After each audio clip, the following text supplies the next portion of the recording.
Hello everyone, welcome to BASE. I am Ashutosh Dutt Mishra, and in this lecture I will discuss the Old English period or Anglo-Saxon age, which ranges from 450 CE to 1066 CE.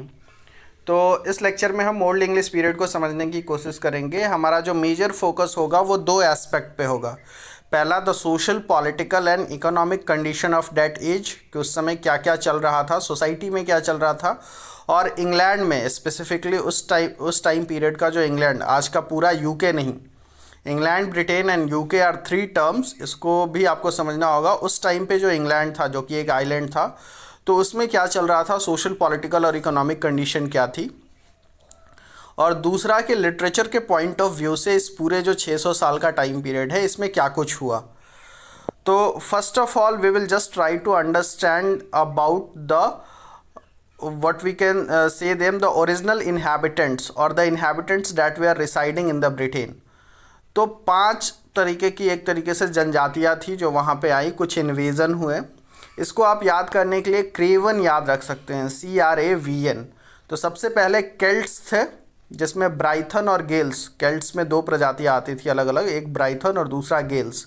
तो जो Britain term है वो आपको ब्राइथन से ही निकला है। And Celts were supposed to be, Celts spelled as CELTS, Celts were supposed to be the original inhabitants of Britain। उसके बाद फिर रोमन कॉन्क्वेस्ट होता है अराउंड 55 BC टू 407 AD तक। तो ये आपको फिर Roman conquest, then Anglo Saxon invasions होते हैं। 2 ट्राइब्स थे, एंगल्स और Saxon, they were are suppose to be the invaders. उसके बाद फिर आपको वाइकिंग इन्वेजन होता है, वाइकिंग नाम की एक प्रजाति थी, वो इन्वेड करते हैं, वो लोग वहाँ पे हमला करते हैं। And then we have Norman conquest, Normans नाम की एक प्रजाति थी जो बेसिकली आपको फ्रेंच पीपल थे, और वो 1066 AD में वहाँ पे इन्वेजन करते हैं।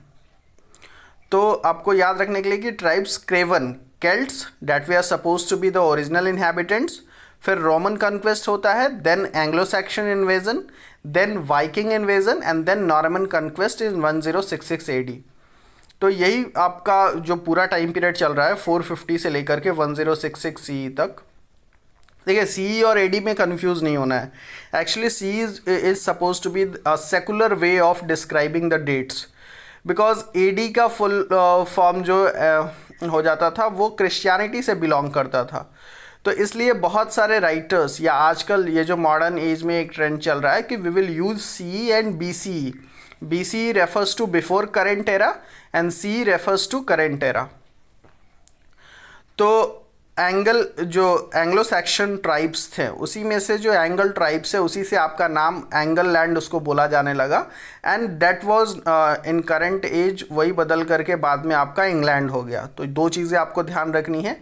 केल्ट्स ओरिजिनल इन्हेबिटेंट्स थे, एंग्लो सैक्शंस 2 ट्राइब थी, एंगल्स एंड सैक्शन, जो इन्वेडर्स थे, वही एंगल लैंड बोला जाने लगा, जो बाद में इंग्लैंड हो गया। फिर आपको माइग्रेशन और इन्वेजन में अंतर पता होना चाहिए। माइग्रेशन सिंपली मीन्स कि when people move from one place to another in search of better opportunities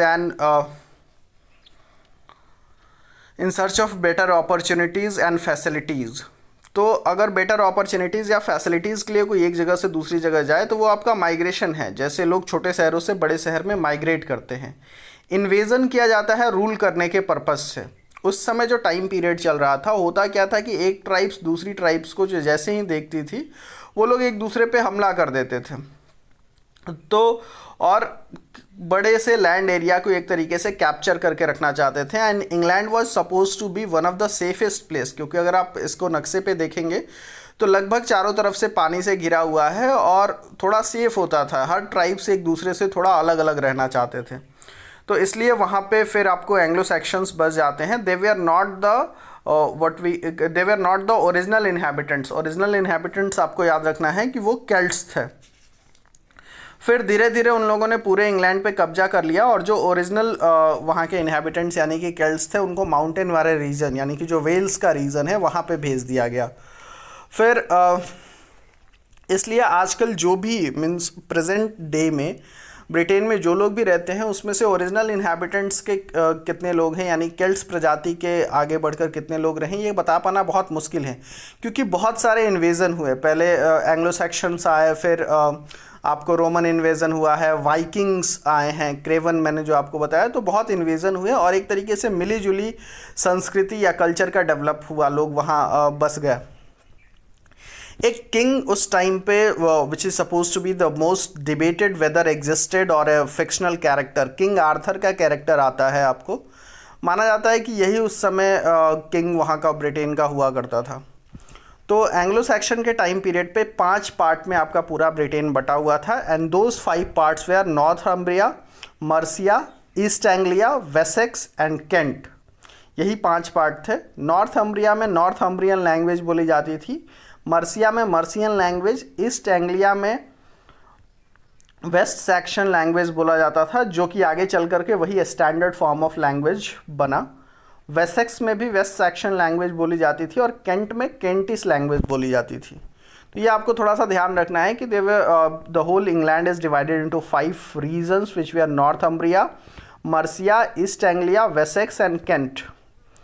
फिर एक चीज़ जो आपको समझना है कि अच्छा पहले पोइट्री आई या पहले प्रोज। तो शुरुआत में सिर्फ अगर आप लिटरेचर पॉइंट ऑफ व्यू से देखें तो सिर्फ पोइट्री एग्जिस्ट करती थी, और ज़्यादातर तो पोइट्री जो है वो, हालांकि नॉर्थ में पोइट्री और साउथ में प्रोज चल रहा था उस टाइम पे। इंग्लैंड के नॉर्दर्न रीजन में पोइट्री एंड साउदर्न रीजन में प्रोज। किंग एल्फ्रेड नाम का एक कैरेक्टर फिर आता है, who is the king of Wessex, and he led the British army against the Viking invasion. He also encouraged art, education and literature. तो king Arthur का character बहुत ही डिबेटेबल कैरेक्टर है कि एग्जिस्ट करता है कि नहीं। किंग एल्फ्रेड के कैरेक्टर के लिए हमारे पास एविडेंस मौजूद है और हिस्टोरियंस के पास। तो लोग मानते हैं कि उस समय एक किंग आर्थर था जिसने ब्रिटिश आर्मी को वहाँ पे लीड किया, और जब वाइकिंग का इन्वेजन हुआ, बहुत सारी ऐसी हॉलीवुड में फिल्में हैं वाइकिंग्स को लेकर के, यू कैन वॉच देम। तो वाइकिंग्स इन्वेजन जो हुआ उस समय जो यहाँ से यानी कि ब्रिटेन से जो लीड कर रहा था, that was king Alfred the great, and he was a kind of king who encouraged art, education and literature. फिर उसके बाद अगर आपको बात करें तो एंग्लो सैक्सन पीरियड की जो एंड है वो 1066 एडी में माना जाता है, क्योंकि बैटल ऑफ स्टैमफोर्ड हुआ और नॉर्वेयन आर्मी को इंग्लैंड ने हरा दिया। फिर इंग्लैंड पे नॉर्मन्स का अटैक हो गया। आपको याद रखना है बैटल ऑफ स्टैमफोर्ड में नॉर्वे की एक आर्मी, जो नॉर्वे भी उस पर कब्जा करना चाहता था, तो नॉर्वेयन आर्मी को ब्रिटिश आर्मी ने हरा दिया, लेकिन उसके तुरंत बाद नॉर्मन्स का हमला हो गया उन पे, और यही आपको नॉर्मन कन्क्वेस्ट कहा जाता है। और नॉर्मन एक तरीके से वहाँ पे बहुत ज़्यादा उन्होंने इंग्लैंड को इन्फ्लुएंस किया। फ्रांस से आए हुए फ्रेंच पीपल थे, और इसलिए आप देखेंगे कि इंग्लिश लैंग्वेज में फ्रेंच लैंग्वेज का ठीक ठाक इन्फ्लुएंस उसके बाद पड़ने लगा। तो ये इंसिडेंट आपको 1066 एडी में होता है या 1066 सी में होता है, which is known as the Norman conquest, और यहीं से आपको मिडिल इंग्लिश पीरियड की शुरुआत हो जाती है। तो ये तो हो गया कि सोशली और पॉलिटिकली उस टाइम पे क्या चल रहा था। लिटरेचर में क्या चल रहा था, what was happening in the literature, और लैंग्वेज के पॉइंट ऑफ व्यू से ओल्ड इंग्लिश पीरियड में क्या चल रहा था। तो so if you want to understand, it was the age of manuscript. ऐसा कोई राइटिंग के लिए पेन पेपर तो डेवलप हुए नहीं थे, तो मैन्युस्क्रिप्ट का एज था, और आज की इंग्लिश से उस समय की इंग्लिश का कोई रिजेम्बलेंस नहीं है। There is no semblance to the present English. It is almost like a foreign language for us. आजकल जो बहुत अच्छी भी इंग्लिश जानता हो, ओल्ड इंग्लिश का टेक्स्ट उसके लिए एकदम नया लैंग्वेज की तरह है। The most of the literature was oral in nature, written बहुत कम ही होते थे, एंड हालांकि प्रोज एंड पोइट्री दोनों एग्जिस्ट कर रहे थे, थोड़े थोड़े ही, लेकिन दोनों एग्जिस्ट कर रहे थे। मतलब ऐसा नहीं कि सिर्फ पोइट्री था। हाँ, पोइट्री का इन्फ्लुएंस ज़्यादा बाद में मिडिल इंग्लिश पीरियड में भी आपको आएगा कि पोइट्री ज़्यादा, प्रोज कम, but both were existing at that time. और 3 सब्जेक्ट मैटर बेसिकली था। कौन कौन से टॉपिक्स पे लिखा जा रहा था, तो it was religion, war and the trails of daily life. या तो लोग रिलीजन पे लिख रहे थे। अच्छा, रिलीजन को लेकर के आपको कंफर्म होना है कि it was the time of पैगनिज्म।